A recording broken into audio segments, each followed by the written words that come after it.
Well, obviously I'm a sculptor. I was born in Salford and then attended Rochdale Art College and then Cheltenham. I've always been interested in figurative sculpture, painting. And when I went to art college, I couldn't decide what I wanted to do, which painting or sculpture. So I opted to paint sculptures. Then, while I was at the Royal Academy schools, I got commissioned to, well, what was happening? When I was a student, I didn't have any money, no grants or anything like that. So I used to work in the theatre in the evenings. I used to do bronze casting in the afternoon, at the weekends. Mm. And so I met some people in the theatre who were interested in getting together to do form a special effects company. And also, while I was there, I got, my last year, I got commissioned by the designer of the film, The French Lieutenant's Woman, to make some sculptures for that set. So that was my first job. Mm. And then the minute I finished, the friends I'd met in the theatre, they'd got a job in the south of France working on a horror film. And I started working on that.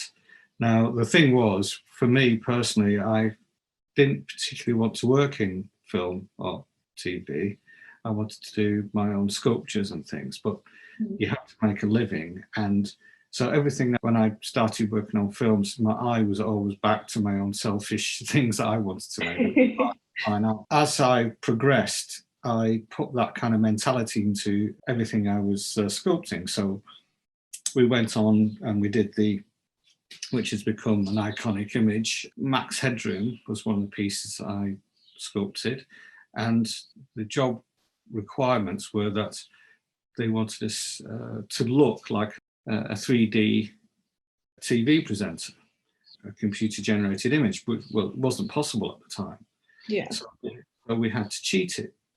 So what we did, we got an actor and we covered him in prosthetic makeup. And what I did, I just elongated his features slightly, as if the computer hadn't quite got it right. I just simplified his features a little, so there was this great subtlety to things. Then when we did the makeup test, I was quite overwhelmed with the optical effect. He didn't look like he was two-dimensional or three-dimensional. The distortion affected the way your brain perceived things, through the eye. Something was just a little bit odd. And I thought, well, I've developed that idea. Anyway, I turned to my colleague, Peter Litton, we worked together on it. I said, I think we've won the BAFTA award here, because it was so unusual. Yeah. Of course, it did get a BAFTA award, but we didn't pick it up because it was sold as computer graphics. So the lines in the background were the only computer graphics. Yeah. Anyway, we were very happy with the success it achieved. And then I went on to develop my own work. Now, you might see pieces in the workshop.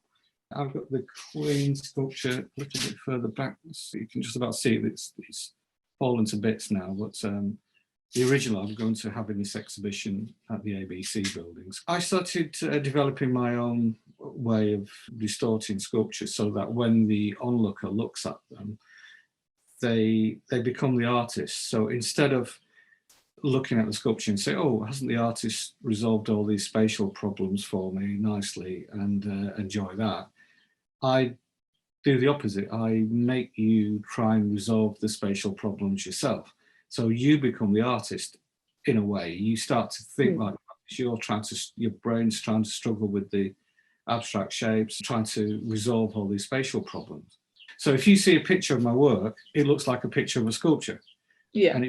But when you see it in 3D, it doesn't quite look three-dimensional or two-dimensional.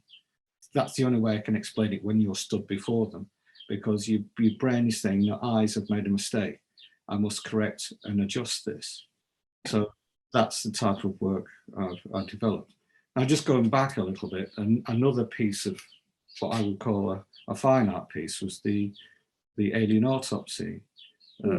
Went around the world and been seen by billions of people. Working on that was using my interpretation of, they showed me some degraded footage, but it was my interpretation of what was on it. But again, for me, it was a piece of my own sculpture work as opposed to a special effect, which is, I'm kind of married in between the two. I've tried to express the feelings that we all have. When you look at them, it's almost like we're slightly traumatized. It's a little bit like we see things if we've had some kind of shock or trauma. So Yeah. if you've been in a car, anyone who's been in a car crash or an accident knows that for a little while, for a few seconds, because you take on loads and loads of information, this sense of alienation. It's hard for me to put into words. That's why I put it into sculpture. It's that there's this feeling of shock that something is not quite right. And I know one thing, that people don't walk past them. They just stop for ages. And children love it. They're so inquisitive. And I really like that, because I always feel like if children they're really honest. If they're interested in something, they show it. I like that. I think it should be both intellectually stimulating and visually stimulating.